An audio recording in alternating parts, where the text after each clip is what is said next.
Meditation Part 2. You find yourself in a tall seated position. Close your eyes and just feel the breath. You might feel the breath move in through your nose and travel and drop all the way down through the central channel of your spine, as if you could breathe all the way downward into the pelvic bowl.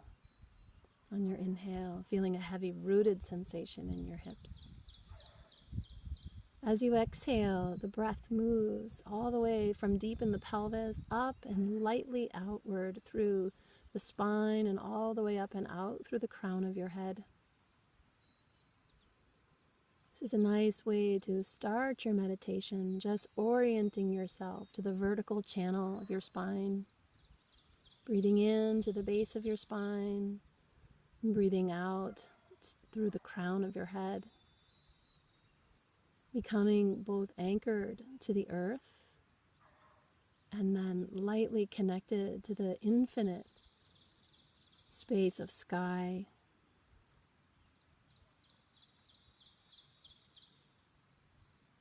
And so just watching your breath and feeling the sensation as it moves up and down through the center of your spine.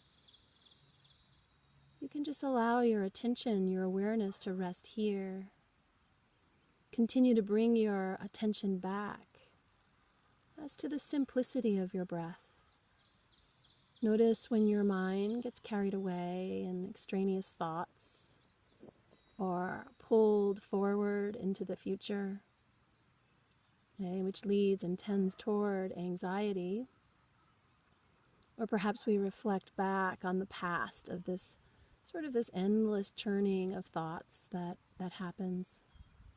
Just become aware of that every time those thoughts start to move in, and bring yourself back to the present, back to the breath. And the breath is a wonderful tool for meditation because you can use it to anchor your awareness in the moment-to-moment sensation of the breath.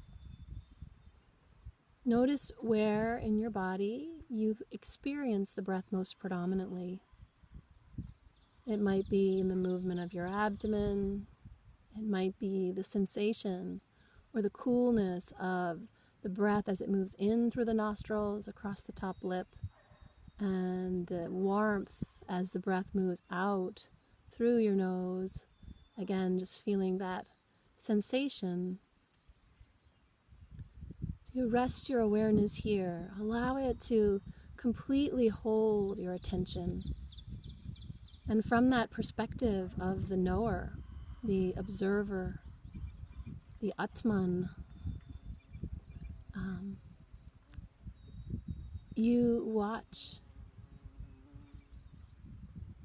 and just remain present. Try not to get frustrated or distracted by your thoughts, but just allow them to move in and move out. There will always be things in the outer world that are going to distract us. The yogis talk about this with a wonderful metaphor of the sky. So today is a beautiful blue sky. But some days there are lots of clouds that obstruct the sun. And those clouds are not a true representation of the sky. They're part of the sky. But the clouds come and go and shift, and the weather is continuously changing. Those are like the thoughts, the mind, the emotion that we experience as humans. Yet we remain the expanded sky. Even when there's a storm brewing, it doesn't mean that the atmosphere is clear and wide and open behind the turbulence of the storm. The sky remains blue. This is how the yogis see the self, as eternal, as undisturbed, Okay? So there's a part of you that moves and shifts and changes. And then there's a part of you that always remains the same. It's this pulsation again. And the yogis are continuously bringing this point to surface as the key to really understanding happiness and contentment is to be able to tap into this knowledge and this wisdom of the self that is pure, that is free, that is forever, unchanging, indivisible, both beginningless and endless. It's the expanded space of pure consciousness, pure awareness that has no attachments or opinions or personalities. It has no aversions or likes or dislikes. It is the pure, the one, the watcher, the knower. I mean, there's many sutras in yoga that refer to this self, this limitless presence that is inherent within each one of us. And this part of who we are can never be disturbed.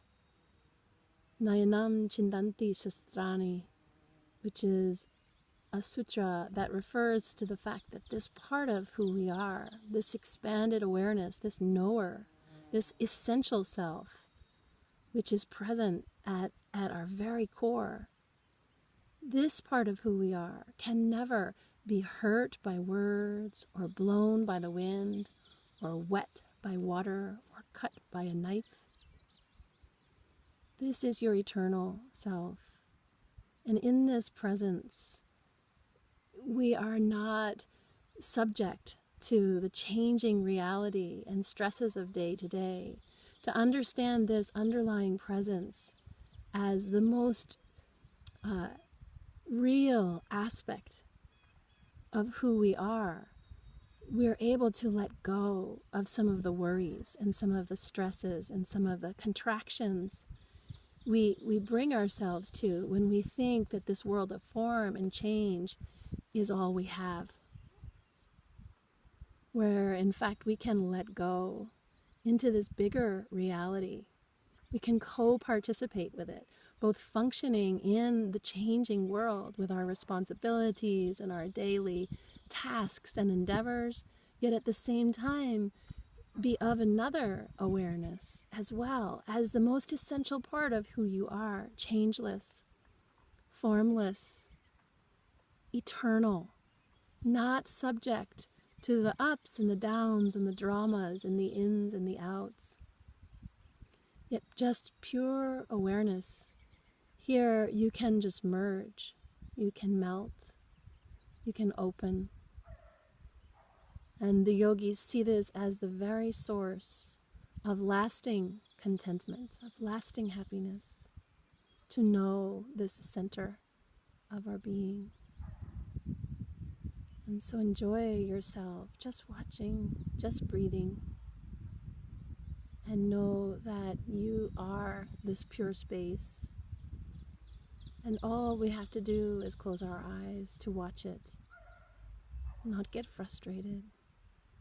Just practice our presence and begin to know. Namaste.